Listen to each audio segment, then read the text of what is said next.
At 67, I stand amidst 300 guests, watching my daughter-in-law scream as her father convulses on the ballroom floor. She believes she slipped a fatal pill into my drink unnoticed, eager to inherit the $52 million I just earned. She is wrong. I switched the glasses before the toast. Now. As sirens wail outside, I sip my water, the only person in the room who knows exactly why he is dying. My name is Eleanor Price. I stood at the center of the ballroom in the Harbor Light Hotel in Minneapolis, clutching the microphone stand as if it were the only solid thing left in my world. At 67 years old, I had just finalized the sale of Kestrel Hex Systems, the logistics software company I built from the ground up, for $52 million. The ink on the contract was barely dry. 300 guests stared up at me, employees, industry rivals, and pressed their faces illuminated by the golden glow of the chandeliers. They thought they were here to toast my legacy. I knew they were actually here to witness an execution, though they did not yet know whose neck was on the block. I despise parties. I hate the noise, the fake smiles, and the hollow compliments. Yet, I had insisted on this one. I needed witnesses. I needed the entire city to see exactly what was about to happen under these bright lights. My gaze drifted to the family table in the front row. My son, Dylan, sat hunched over his untouched plate, his fingers drumming a nervous rhythm on the tablecloth. He refused to meet my eyes. Beside him sat his wife, Vanessa Cole.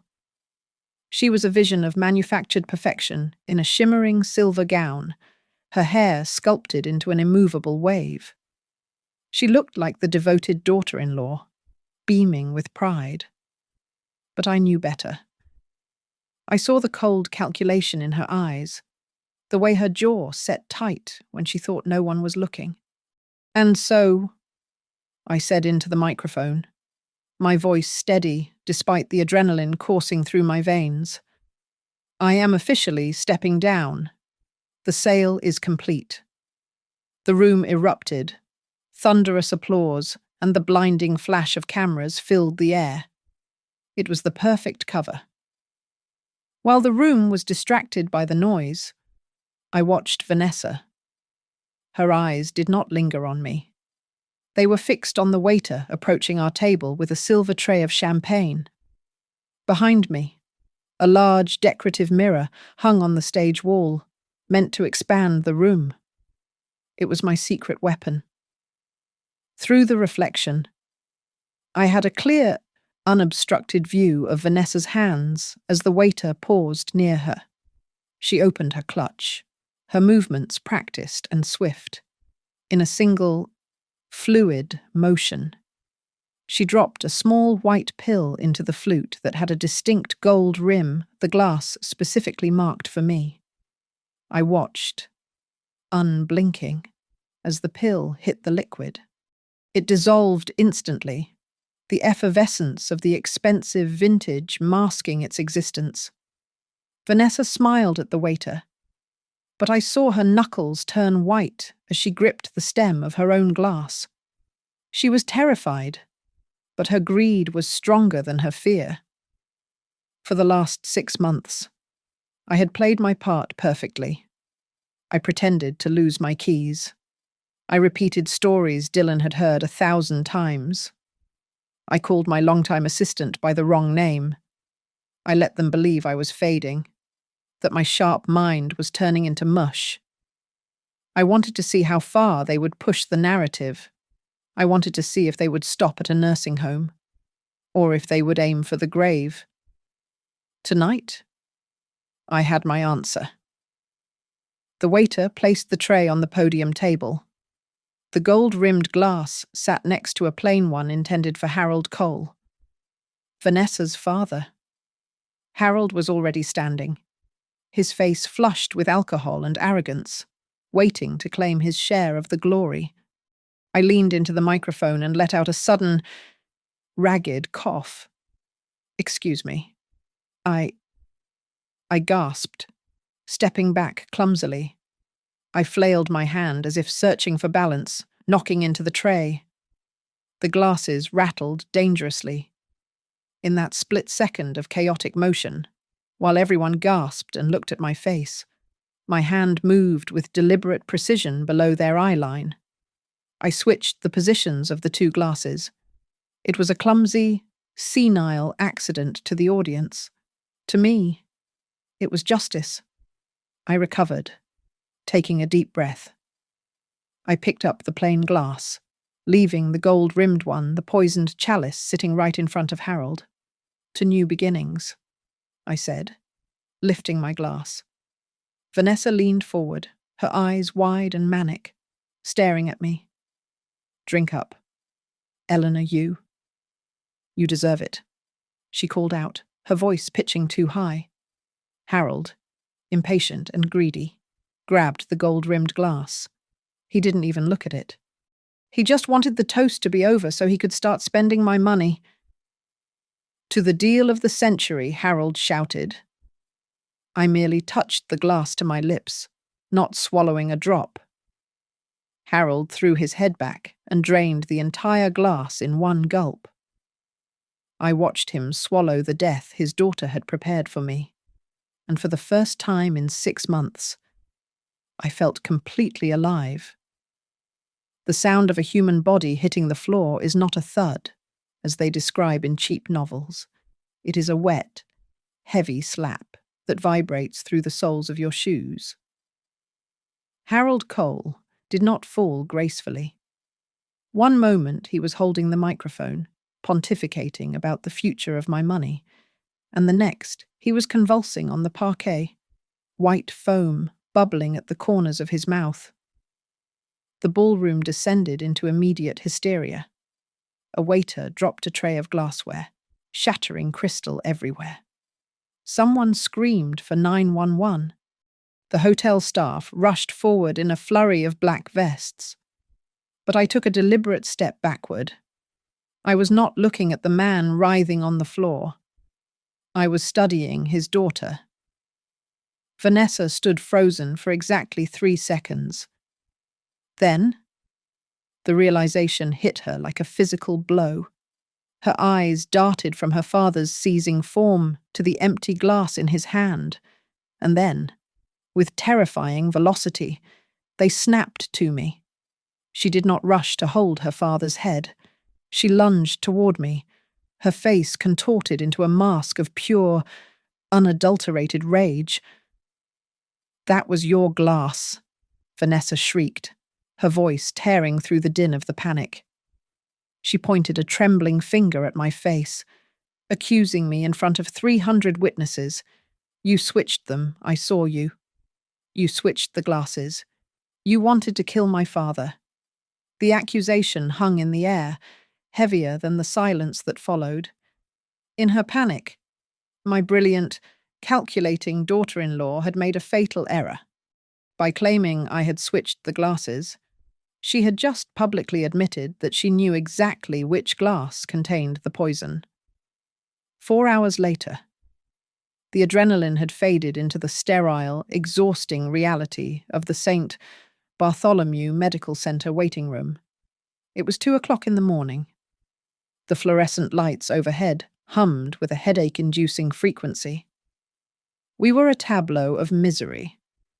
My son, Dylan, sat with his head in his hands, his tie loosened, looking like a man whose world had just tilted on its axis.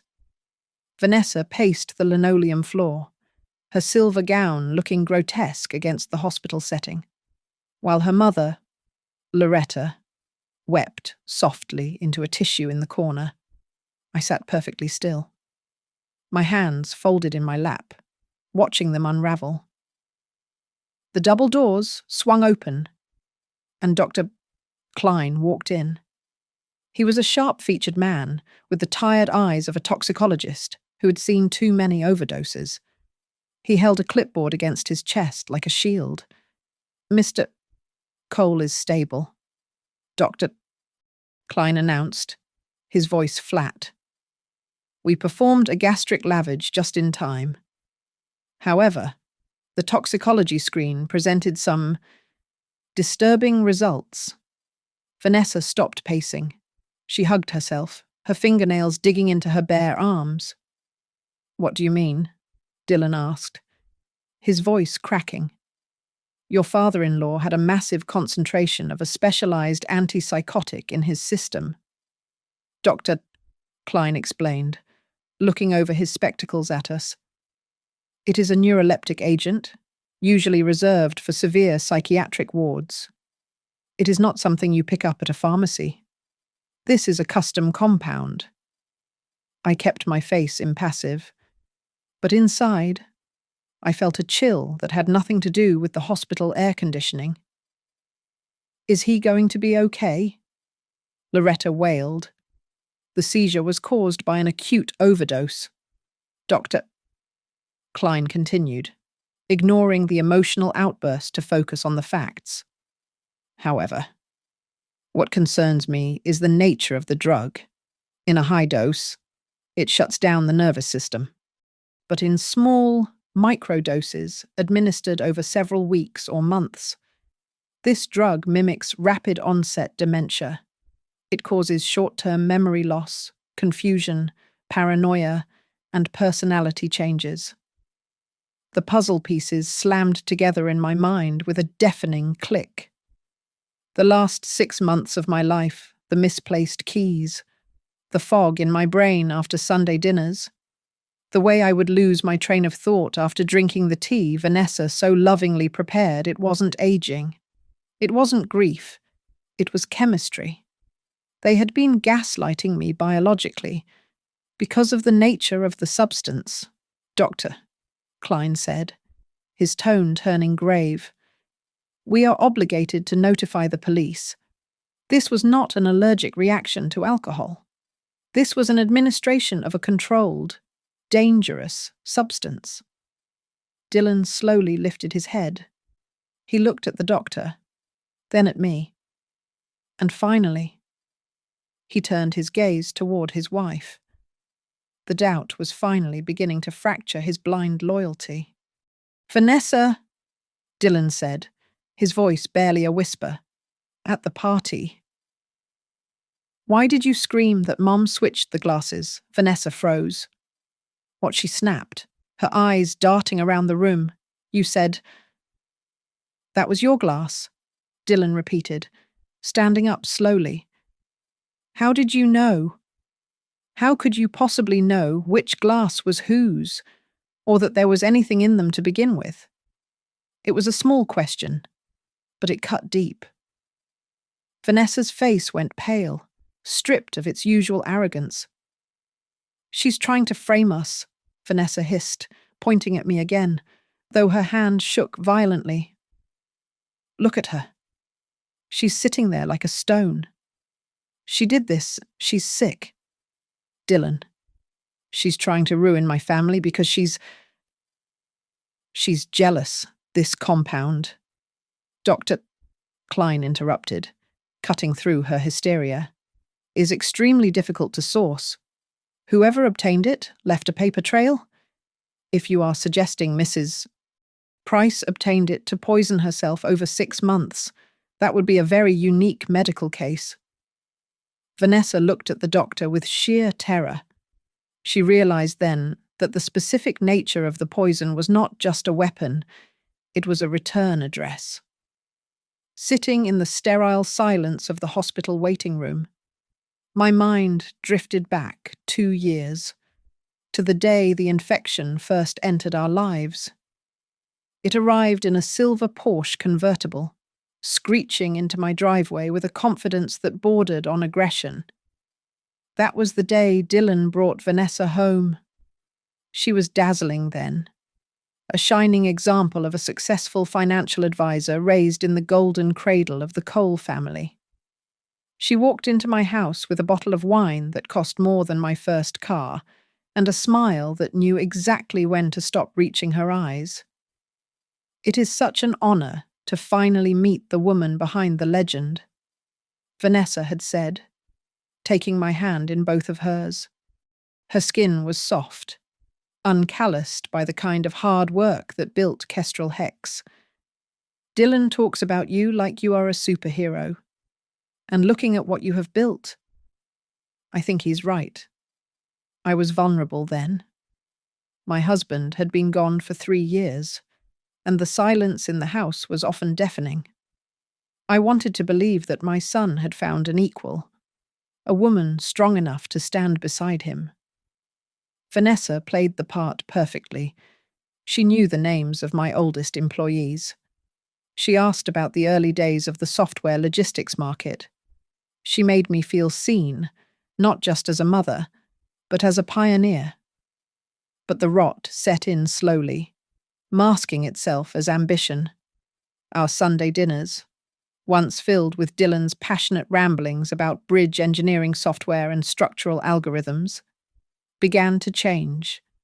The conversation shifted from creation to accumulation.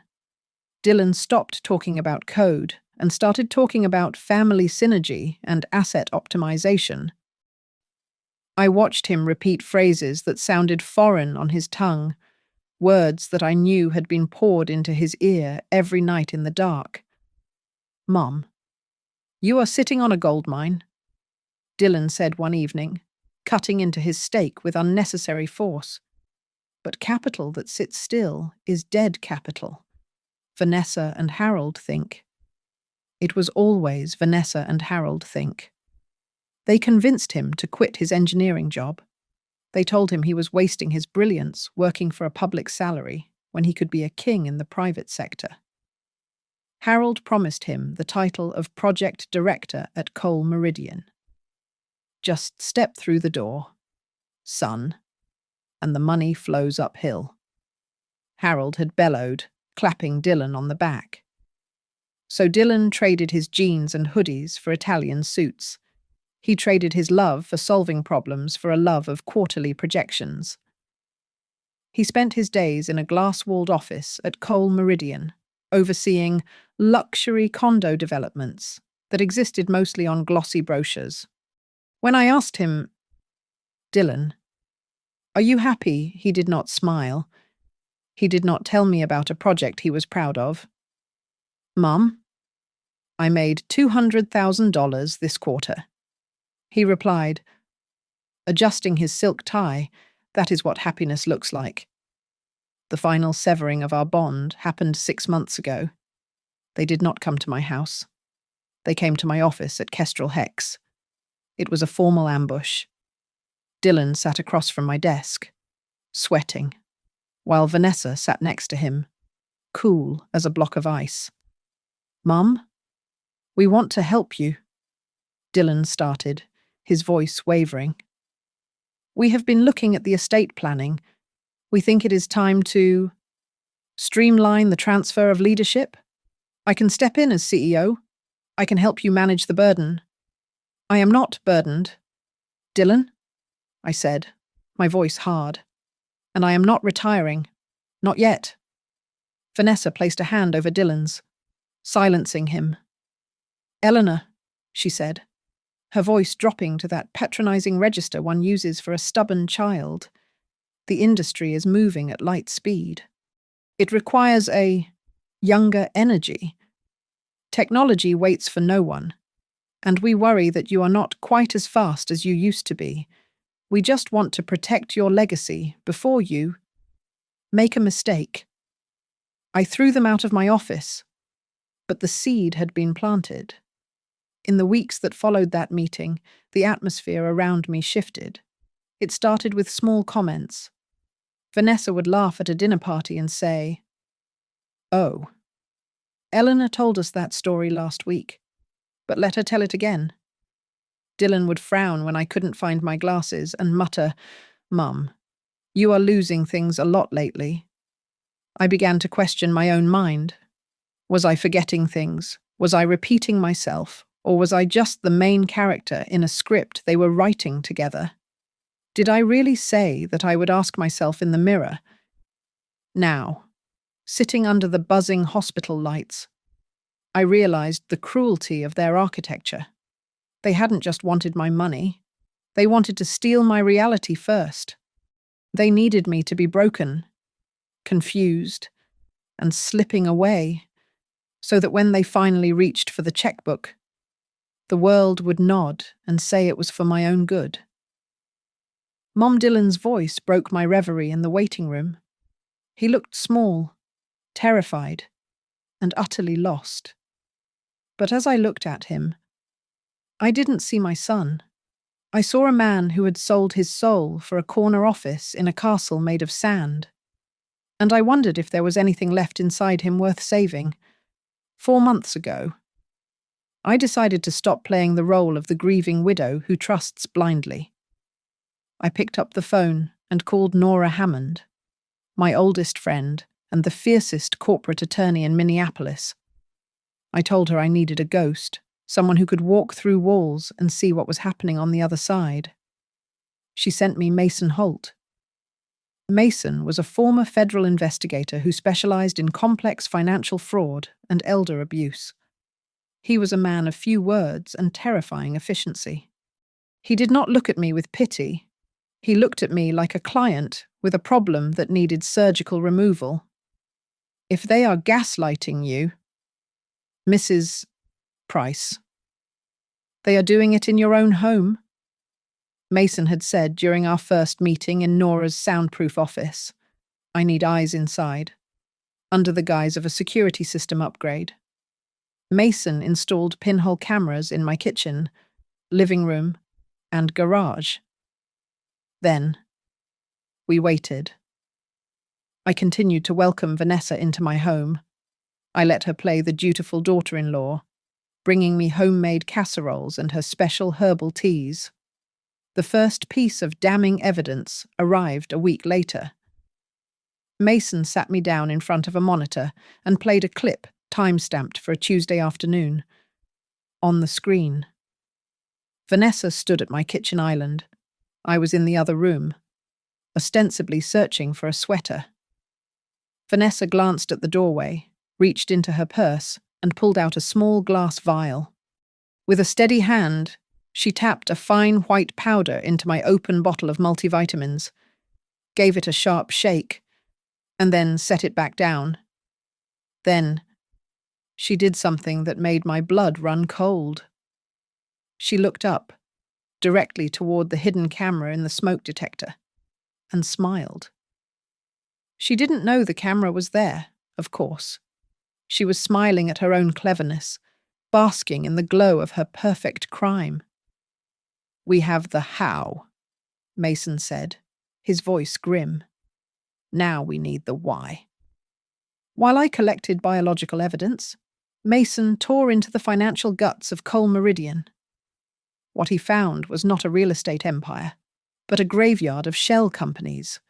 The lakeside resorts and luxury high-rises that Harold boasted about existed only on glossy brochures and high-resolution renderings.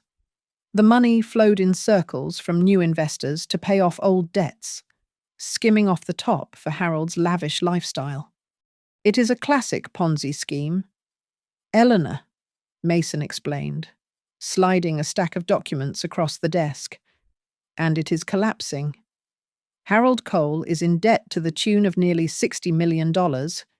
He is bleeding cash. He needs a massive injection of liquidity to keep the lights on for another quarter. And I am the liquidity," I said, the realization settling in my chest like a stone. "You are the whale," Mason corrected, "and your son is the harpoon." But the financial desperation was only half the picture. The mechanism of their trap was revealed in a grainy surveillance photo Mason had snapped 3 days prior. It showed Vanessa sitting on the patio of a French bistro, deep in conversation with a silver-haired man wearing a ridiculous bow tie. "Meet Dr. Soren Hale," Mason said, tapping the photo, or as the medical board knows him, former Dr. Hale. Mason's background check was thorough. Hale had been stripped of his medical license 4 years ago for falsifying MRI results and cognitive assessments. He was a gun for hire for greedy children who wanted to expedite their inheritance. He specialized in diagnosing competency issues where none existed, smoothing the legal path for involuntary guardianship. The final nail in the coffin came from an email chain Mason's team acquired through a subpoena Nora had quietly filed. Vanessa had written to Hale with terrifying clarity. "We just need you to certify that she is no longer financially competent. The lawyers have the guardianship papers ready. Once we have your signature, the transfer of assets will be handled internally." I sat back in my chair, staring at the screen. The plan was elegant in its cruelty. They weren't just going to steal my money, they were going to erase me. First, the microdosing to simulate dementia symptoms. Next, the staged public breakdown at my retirement party. Then, Dr. Hale would step in with his poisoned pen to medically certify my insanity. Finally, a judge would hand the keys to my life over to Dylan, and by extension, to Vanessa and Harold. "They do not just want you retired," Mason said quietly. "They want you legally dead." "Well," I said, reaching for the phone to call Nora. "It is a shame they bet against a woman who built a logistics empire, because I am about to reroute their entire shipment. Instead of fighting the current, I decided to swim with it right toward the waterfall I knew was waiting." I picked up the phone and called Nora. "Start the sale," I told her, my voice devoid of the hesitation I usually feigned for my family. "I want Kestrel Hex sold, and I want it done fast." When I announced this to Dylan and Vanessa over a Sunday roast, the silence was deafening. They exchanged a look of triumphant shock. They thought their little white pills and whispered doubts had finally broken me. They thought I was surrendering. In reality, I was merely baiting the hook. I handpicked a neutral investment fund from Chicago, one with no ties to the Minneapolis real estate scene. I demanded strict clauses to protect my employees. But the most important detail was the payout structure. I insisted on a lump sum, $52 million, transferred directly into a personal account under my name alone. When Vanessa heard about the cash transfer, her pupils dilated. She didn't see a retirement fund. She saw a sitting duck. She believed that with Dr. Hale's diagnosis and a guardianship order, that account would be under her control within a month. That is, a lot of liquid capital to manage. "Mom," she had said, her voice dripping with false concern, "you will need help allocating that." "I suppose I will," I replied vaguely, staring at my wineglass. But Nora and I were busy constructing a firewall she would never see coming. We drafted 2 sets of documents. The first was the standard sale agreement. The second was a private, irrevocable trust instrument establishing the Kestrel Guardians Foundation, a charity dedicated to legal defense for victims of elder abuse. The trigger clause was specific the moment any legal action was taken to challenge my competency or assume guardianship over my assets. 90% of the $52 million would automatically transfer into the trust, untouchable by any family member. While we built the financial trap, Nora met quietly with an agent from the Securities and Exchange Commission. She handed over a dossier summarizing the circular cash flows of Coal Meridian. She warned them that a massive, suspicious transaction might soon be attempted from my accounts, flagging it as the potential final infusion into Harold's collapsing Ponzi scheme. Back at my house, Mason was busy turning my sanctuary into a surveillance state. He installed high-definition cameras and audio recorders in the study, the living room, and even the front porch. Every conversation, every threat, Every pill they slip you, Mason said, as he adjusted a tiny lens hidden in a bookshelf. It will all be recorded. In the eyes of the law, this is self-defense. With the pieces in board, I made my final move. I proposed the party. I want to say goodbye properly. I told Vanessa. A big gala. 300 people. The press. The partners. Everyone. I saw the gears turning in her head. She didn't see a celebration. She saw an audience. She saw the perfect venue for a public incident. A place where my dementia could be displayed for all the important people in town to witness. I think that is a wonderful idea. Eleanor. She smiled. We will take care of everything. 3 days before the event. Dylan called me. His voice was breathless, manic with the pressure Harold must have been putting on him. Mom, Harold says the Seaside Complex project has a golden window, he stammered. If you could commit a portion of the sale proceeds now, before the closing, the returns would be astronomical. I let a long silence hang on the line. I don't know. Dylan, I said, making my voice tremble. It is so much money. I get so confused with the numbers lately. I will have to think about it. Just think about it. Mom? He pressed. Please. For us. The night before the party.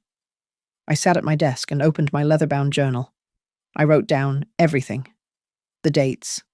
The conversations. The pills. The cameras. I detailed the conspiracy to defraud me and the people involved.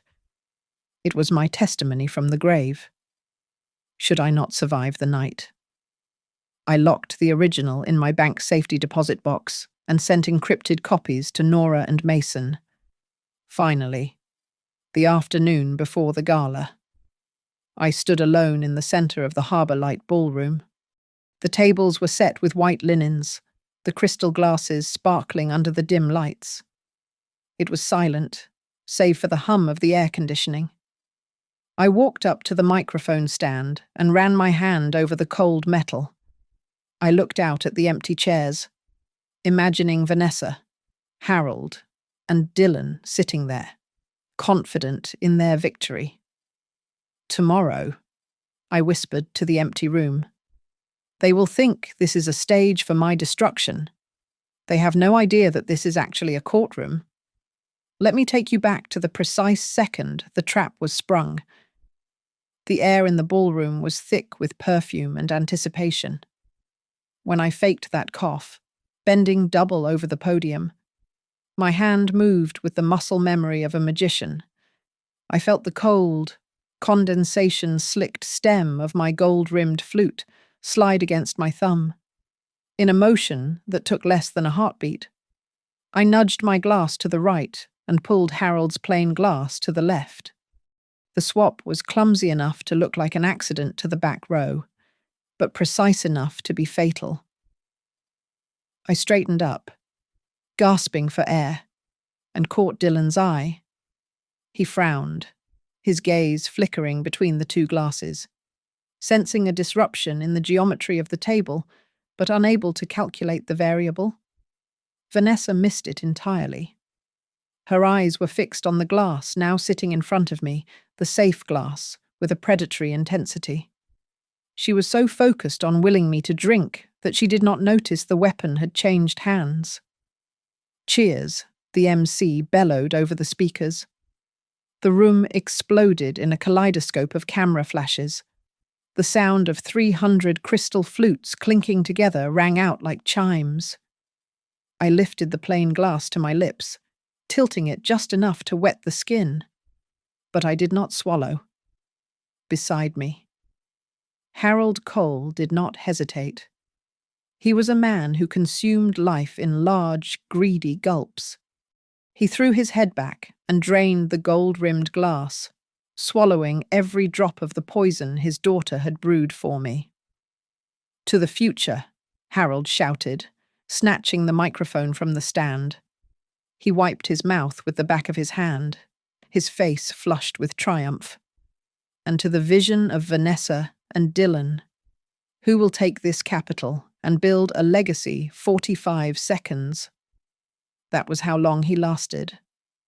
Harold was midway through a sentence about the Marina project when his voice hitched. It sounded like a wet hiccup. A bead of sweat cut a track through his thick layer of bronzer. He blinked rapidly, swaying on his heels. The return on investment. He mumbled, the microphone slipping in his grip. Then came the groan, a guttural sound of pure confusion and pain. He clutched his head with both hands, dropping the mic with a deafening screech of feedback. His knees buckled. He didn't just fall. He collapsed inward, crashing onto the stage floor right in front of the financial reporters who were live-streaming the event to thousands. Chaos erupted. A woman in the front row screamed. Loretta Cole scrambled onto the stage, wailing her husband's name. Vanessa stood frozen for a heartbeat, her brain unable to process the error. Then, survival instinct kicked in. She spun toward me, her face twisting from shock into a mask of defensive aggression. "You," she shrieked, pointing a trembling finger at my chest. "You changed the glasses I saw you. You are trying to kill him. It was a brilliant improvisation, by accusing me of swapping the glasses." She was attempting to pivot the narrative instantly. If I was the one who switched them, then I was the murderer, and she was the victim. I ignored her screeching. I turned to the head waiter, who was staring in horror. "Lock down that table," I commanded, my voice projecting clearly over the din, loud enough for the nearby cameras to pick up. "Do not let anyone touch those glasses or that tray. The police will need to fingerprint everything as evidence." The paramedics arrived in a blur of red lights and static radios. As they loaded a convulsing Harold onto the stretcher, I saw Vanessa grab Dylan by the arm and drag him into the shadow of a decorative pillar. I turned slightly, catching their reflection in the same mirror I had used to watch her poison me. "She has finally lost it." "Dylan?" Vanessa whispered, her voice frantic and breathless. "This is it. She has completely snapped. She tried to poison my dad because she is paranoid. We have to act. We need the intervention tonight, as soon as we get to the hospital." I watched Dylan's face pale. He looked at his wife, then back at me, standing calmly amidst the wreckage of the party. He was terrified, swaying under the weight of her manipulation. They were moving to Plan B. If they couldn't bury me, they would lock me away in a padded room before I could speak. Minutes later, I sat in the back of a black limousine, following the ambulance to St. Bartholomew Medical Center. The city lights smeared into streaks of neon against the tinted glass. I sat alone in the dark, my hands folded on my lap. I could feel the two massive waves crashing toward me. One was the medical emergency unfolding ahead, and the other was the tidal wave of 6 months of gaslighting and poison coming from behind. I took a deep breath. Let them crash. I was the rock they would break against. 2 uniformed officers from the Minneapolis Police Department arrived at the waiting room 20 minutes later. They were young, tired, and clearly unprepared for the level of toxicity radiating from our family circle. Vanessa intercepted them before they could take 2 steps inside, her voice pitch-perfect in its modulation between concern and accusation. "Officer, thank God you are here," Vanessa said, clasping her hands together. "My mother-in-law. She is 67, and she has been struggling lately. Confusion, Memory lapses. We think she might have mixed up her own medication with something else. Or maybe she just snapped. She has been talking about enemies all week. She was painting a portrait of a senile, paranoid old woman, hoping the badge wearers would buy the frame before looking at the picture. I sat on the plastic chair, clutching my purse with both hands, trembling slightly. It was a calculated performance. When the officer turned to me, I did not shout or argue. I widened my eyes and looked at him with the fragility of a grandmother who had lost her way. I do not understand why she is yelling, I said softly, my voice quavering just enough. I did not switch any glasses. I just wanted to make a toast. I would never hurt Harold. The contrast was stark. On one side, a screaming woman in a ruined evening gown.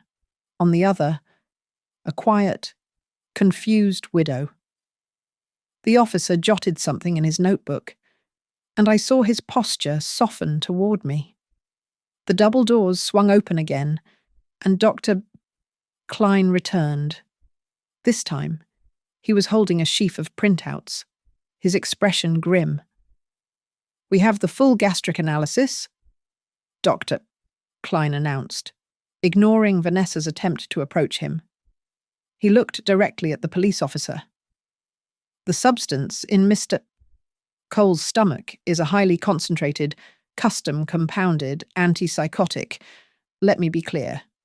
Officer, this is not a pill you accidentally drop into a drink. This is a liquid suspension that requires a chemist or a very corrupt pharmacist to create." The room went deadly silent. "What are you saying?" The officer asked, his pen hovering over the paper. "I am saying that in a high dose, like Mr. Cole ingested, it causes seizures and respiratory failure," Dr. Klein explained, his voice clinical and cold. "But here is the key. If this drug is administered in microdoses over a period of weeks, it does not kill. Instead, it creates a perfect simulation of rapid-onset dementia, short-term memory loss, confusion, mood swings, paranoia. It effectively rewires the personality." The officer looked up from his notebook, his eyes narrowing. "So, you are suggesting this might be part of a long-term pattern targeted at the elderly. It fits the profile of asset seizure schemes I have testified about before," Dr. Klein replied. "It is not a crime of passion. Officer, it is a crime of greed." I watched Dylan. He was staring at the floor, his face pale. I could practically see the gears grinding in his head, stripping away the rust of Vanessa's lies. "Dylan," Vanessa whispered, tugging on his sleeve. "Don't listen to him. He is just a doctor. He doesn't know." Dylan pulled his arm away. He looked at his wife with a mixture of horror and recognition. "Last week," Dylan said, his voice hollow. "You told me Mom was wandering in the backyard at 3 a.m. You said she was crying and didn't know who I was." He turned to look at me. "Mom, did that happen?" I shook my head slowly. "No." "Dylan?" I said.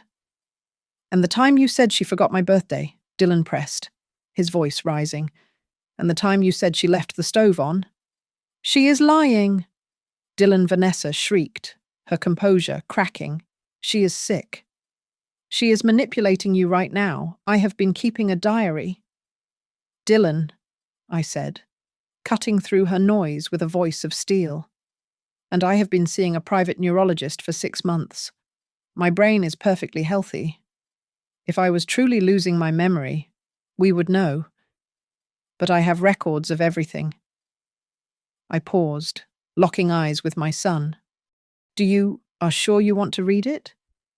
Do you really want to know what your wife has been doing while you were at work?" Dylan looked like he was going to be sick. He slumped back into his chair, covering his face with his hands. The officer stepped forward, his demeanor shifting from routine inquiry to active investigation. "We are going to need to seal the ballroom at the Harbour Light immediately. We need to collect those glasses and any other residue on the table." "You can't do that," Vanessa blurted out. "It was a public event. The staff has probably cleaned it up by now." "This is ridiculous. Listening to the ramblings of a paranoid old woman, the venue has already been secured." "Ma'am," the officer said coolly, "nobody touches that table until forensics gets there." Just then, the automatic doors slid open, and a man in a trench coat walked in. He didn't look like a cop. He looked like a shark in a cheap suit. It was Detective Vance, the contact Nora had arranged from the Securities and Exchange Commission. He walked straight up to the police officer, flashed a badge, and leaned in to whisper something. I caught snippets of it. Federal investigation. Coal Meridian. Massive fraud. Keep them here. The police officer's eyes widened. He looked from Vance to Vanessa, and I saw the realization hit him. This wasn't just an attempted poisoning. This was the violent end of a financial collapse. Vanessa saw the SEC badge. I watched the blood drain from her face, leaving her looking like a wax figure. She looked at the closed doors of the ER where her father lay, then at the SEC detective, and finally at me. The panic in her eyes vanished. It was replaced by something much darker, something cold and final. She realized her father's Ponzi scheme was exposed. The money was gone. The plan to slowly steal my fortune was dead. She was cornered. And a cornered animal does not bargain. It strikes. I tightened my grip on my purse. The game of chess was over. Now. It was a knife fight. The sun had not yet risen when my phone buzzed on the nightstand. It was Dylan. His voice was ragged, vibrating with the kind of terror that only comes when the walls are closing in. "Mum, you have to help us," he stammered. She is falling apart. She is terrified. She wants to bring Dr. Hale to the house. Right now, just to do a quick evaluation, to prove to everyone that you are, not well, before this whole police thing goes too far." Before I could answer, the phone was snatched away. Vanessa's voice cut through the line, cold and brittle as ice. "Listen to me. Eleanor," she hissed, "if you cooperate and let the doctor see you, I can talk to the police. I can convince them this was just a tragic mistake caused by your confusion. But if you keep playing the victim, if you keep pushing this investigation, we all go down. Do you understand? I will drag you and your reputation into the mud with us." She had slipped. We all go down. It was an admission of guilt, a confession that she was drowning and needed my life raft to survive. I forced my breathing to shallow, rapid gasps, creating the sound of a panic attack for her benefit. I cannot take this anymore. Vanessa. I sobbed into the receiver, letting my voice crack. I am so tired. Everyone is looking at me. The police, the cameras. I just want it to stop. Then come home. She commanded, "Meet the doctor, sign the papers." And it stops. "Okay," I whispered, sounding defeated. "Okay, just family. No lawyers. I will meet you there." I am ready to admit I need help. I hung up the phone and immediately dialed Nora. My tears evaporated instantly. "It is time," I said, my voice steady and sharp. "They are bringing the unlicensed doctor to my house. They are bringing the court papers. They are coming to kill me legally." Nora wasted no time. She called her contact at the precinct, requesting 2 patrol cars and a surveillance team equipped with body cameras. The instructions were specific: set up a perimeter, watch the feed, but do not breach the door until we have an explicit confession or an act of coercion. We needed them to hang themselves completely. I arrived at my own house 10 minutes late. It was a calculated delay, designed to let their anxiety simmer into desperation. Mason and his technical team were already sequestered in the soundproofed servants' quarters at the back of the house. The hidden cameras in the living room, the study, and the hallway were live, broadcasting every twitch and whisper to the monitors where the police and my lawyer were watching. I walked through the front door, clutching my purse to my chest like a shield. The living room had been arranged like a tribunal. Dylan sat on the sofa, his head in his hands. Vanessa sat rigidly beside him, gripping his arm as if to keep him from bolting. Across from them sat Dr. Soren Hale, the disgraced neurologist, looking out of place in a tweed jacket that had seen better days. When I entered, Vanessa jumped up. She grabbed Dylan's hand and pulled him to his feet, putting on a performance for the doctor's benefit. "Doctor, please, be careful," she said, her voice trembling with fake fear. "She is unstable. You saw what she did to my father. She thinks we are all spying on her. She thinks the TV is talking to her. She threatened to use her money to punish us. She was building the cage around me, brick by brick, a paranoid, dangerous woman with too much money and no mind left to manage it." I walked to the armchair in the center of the room and sat down slowly, letting my shoulders slump.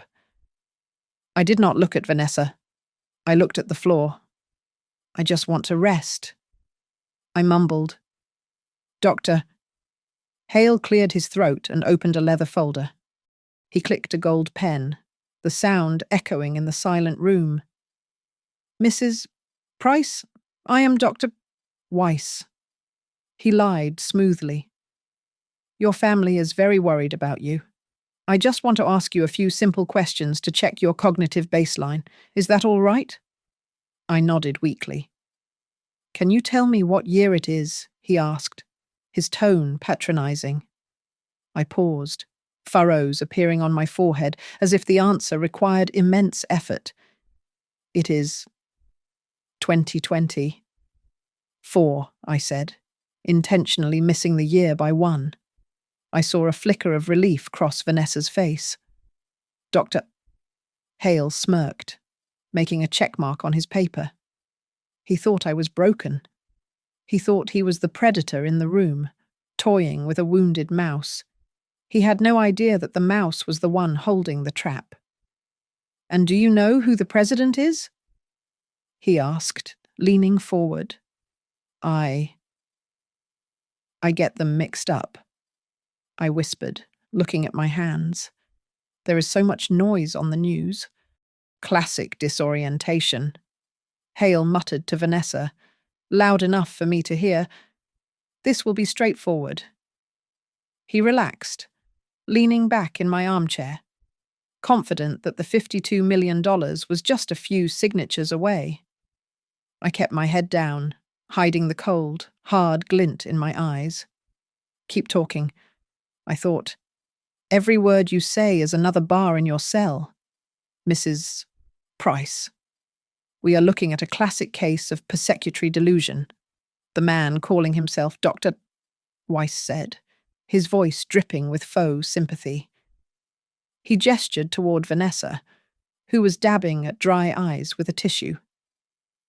"Your daughter-in-law has been very transparent with me. She tells me you have developed an obsession with your finances. You believe everyone is trying to rob you.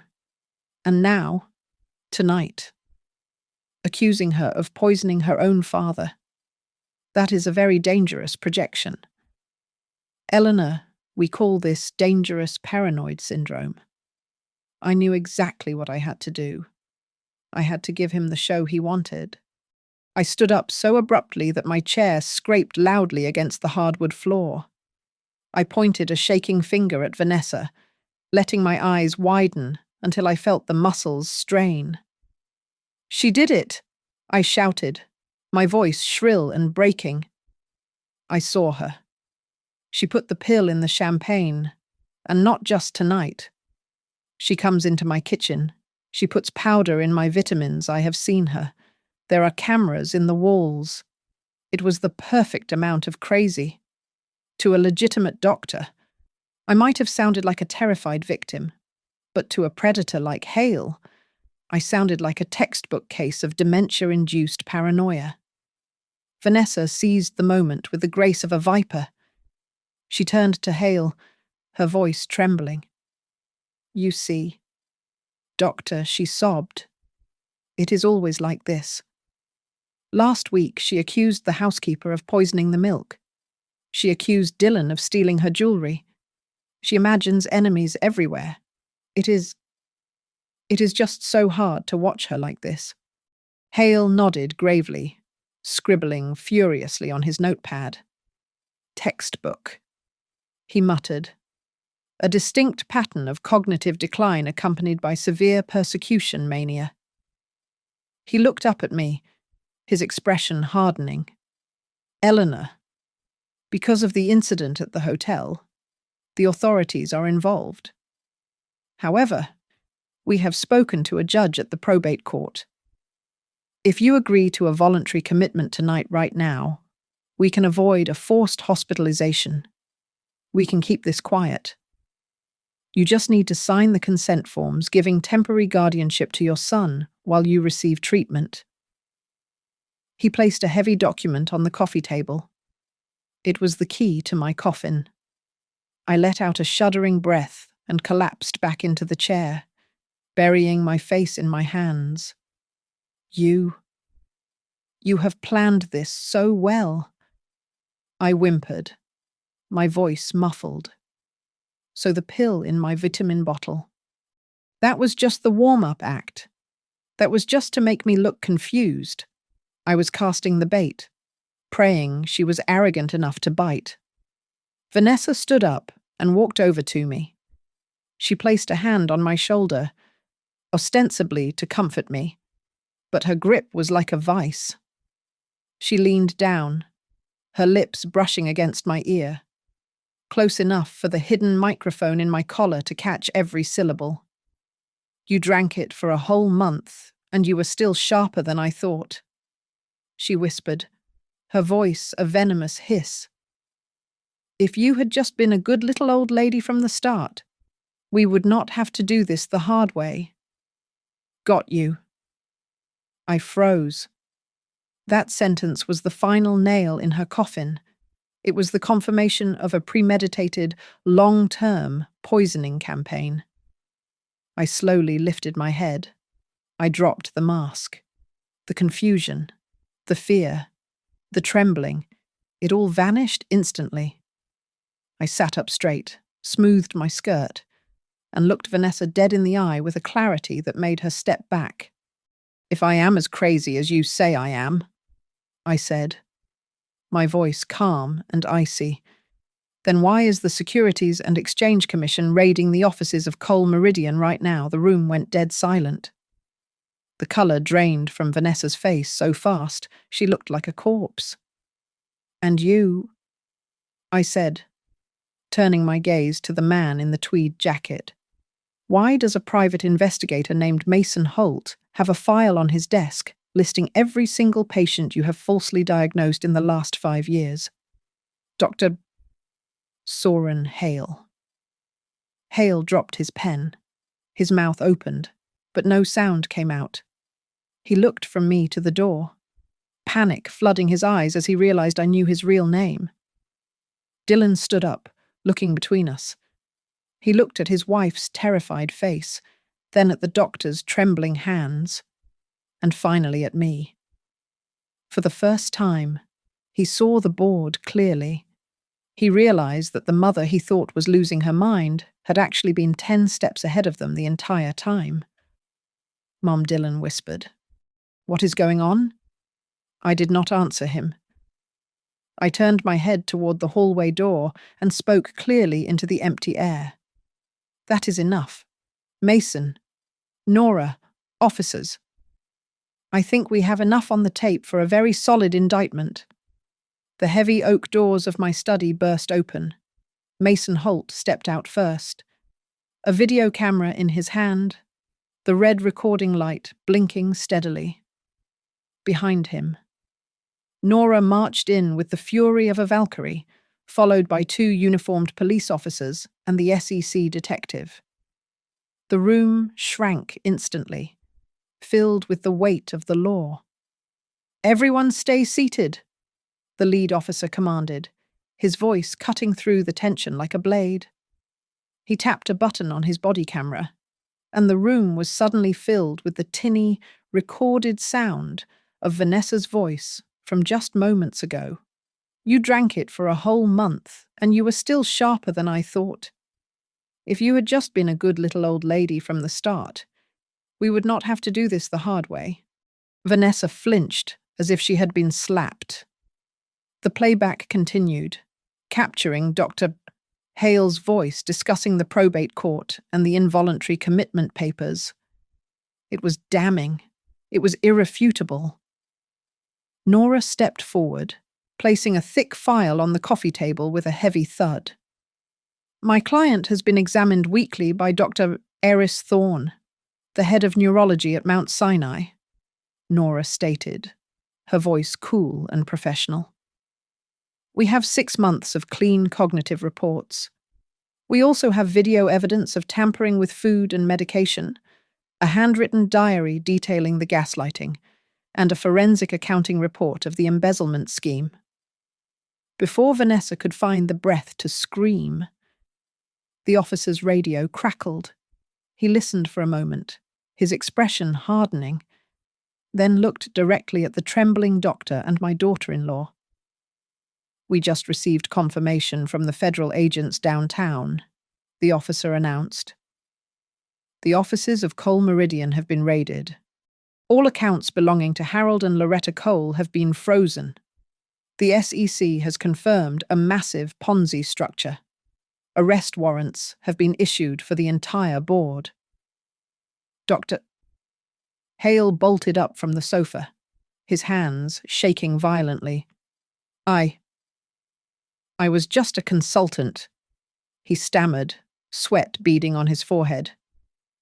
I have not signed anything. I did not administer any drugs. I was just asked to give an opinion. We have your emails, Soren, Nora interrupted, holding up a flash drive. We have the drafts where you and Vanessa discussed the specific wording to trick the judge. We have the wire transfer records for your consulting fee. You are looking at conspiracy to commit fraud and practicing medicine without a license. Vanessa exploded. She launched herself off the sofa, her face twisted into a mask of pure hatred. You monster! She screamed at me, her voice shredding the air. You set this up. You trapped us. You let my father drink that glass. You are the psycho here, not me. She spun around and grabbed Dylan's lapels, shaking him desperate. Dylan, look at what she is doing. She wants to destroy us. We have to go. We have to leave now. If you love me, you will get me out of here. Dylan stood there, paralyzed. He looked at his wife. Then he looked at Mason, who was standing by the door. I knew what Dylan was remembering. Just an hour ago, Mason had shown him a video clip from the surveillance in my kitchen, a clip where Vanessa was on the phone with her mother, laughing while she mixed a powder into my tea. In that video, she had said, "Don't worry about Dylan. He is the easiest person in the world to control. Once we have the money, I will divorce him and take half of his share too." Dylan looked at Vanessa's frantic, tear-streaked face. He saw the woman he thought was his soulmate. And finally, the illusion shattered. Dylan, Vanessa pleaded, digging her nails into his jacket. Tell them your mother is crazy. Dylan slowly reached up and peeled her fingers off his jacket. He stepped back, putting distance between them. I am ready to give a statement, Dylan said, his voice sounding like it was coming from a broken machine. He looked at the police officer. I have seen her preparing drinks for my mother. I have heard her talking about making Mom look unstable before doctor visits. I chose not to believe it because I was weak. But I know it is true. No, Vanessa shrieked. Dylan, you coward. The officers moved in. The sound of handcuffs ratcheting shut was the loudest noise in the world. Vanessa thrashed and kicked, screaming that I would die alone with my money, that Dylan would never forgive himself, that we were all going to hell. Dr. Hale surrendered with a whimper, sagging like an empty suit. As they dragged Vanessa out the front door, she locked eyes with me one last time.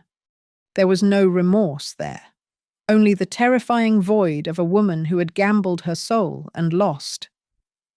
Then the door slammed shut. The sirens faded into the distance. The house fell into a heavy, suffocating silence. The only sound left was the ticking of the grandfather clock in the hallway and the ragged breathing of my son. Dylan collapsed onto the sofa where his wife had just been sitting. He put his head in his hands and began to weep ugly, deep sobs that shook his entire body. I sat at the other end of the long coffee table. I did not go to him. I did not hug him. I had saved his life and his financial future, but I had broken his heart to do it. You can hate me for making you see the truth, I said softly, my voice tired and devoid of triumph. Or you can start by hating the person you allowed yourself to become. The rest is up to you. Dylan, I am done choosing for you. He didn't look up. He just sat there, weeping in the wreckage of the life he thought he had, while I sat alone in the empire I had built, finally safe, but colder than I had ever been before. Thank you so much for listening to my story. I would love to know where you guys are tuning in from, so please drop a comment below with your city or country. It is always amazing to see how far these stories travel. If you enjoyed this ride, please hit that subscribe button for Grandma's Family Diary. Give this video a big thumbs up and smash that hype button to help more people hear this story. See you in the next one.